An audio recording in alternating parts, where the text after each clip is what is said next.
This season on The Garden Gurus, we're showing you some of Europe's very best gardens. Today's feature garden is no exception to this. We're in Wurzburg, Germany, and this is the Wurzburg Palace Garden.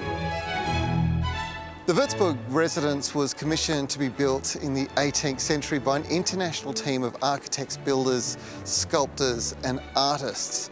And by the end of that century, it was decided that the court gardener would need to build, well, gardens that were appropriate for such a grand structure. The guy's name was Johann Prokop Mayer, and what he's achieved, spectacular. We talk a lot on The Garden Gurus about ways you can split up your gardens into rooms, and I don't think you'd be able to find a better example of it than right here. The land here was quite an awkward shape, so the designer Mayer divided the areas into individual self-contained gardens. The flower beds framing the parterres of the gardens have been planted with their original design.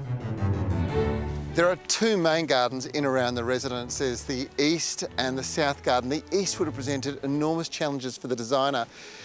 The block itself is on an unusual shape, so he would have had to develop an apex that runs straight through like this, and then because it was running down towards the palace, he had to build up three solid tiers.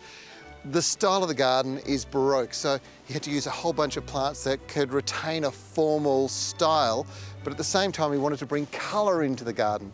And the way he did that, well, it was by bringing in lots and lots of colour plants, and to this day they grow over 70,000 flowering plants that feature in the garden throughout the year.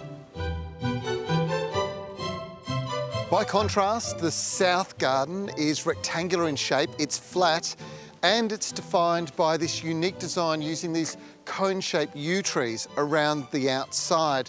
Now, yews are just the most wonderful trees when it comes to shaping. They're brilliant, you can do all sorts of forms and shapes with them. The great thing about them is they hold their shape for a long period of time because they grow slowly and don't need too much pruning. There is also the reconstructed kitchen garden, which was reopened to the public in 2002.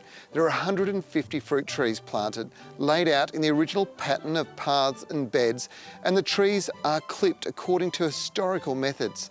These kitchen gardens were vitally important to the sustenance of the owners, so they were to be productive and attractive as well, hence the beautiful and considered design. In 1981, the Wurzburg Residence and the Court Gardens were recognised by UNESCO as a World Cultural Heritage Location, and that put the administration of the palace under an obligation to make sure that they're maintained to the original design, but most importantly, at a very high standard, and that they have done exceptionally well. This is one of Europe's most beautiful gardens, and I can't recommend enough that you come and visit it, which is easy to do if you're travelling with Viking.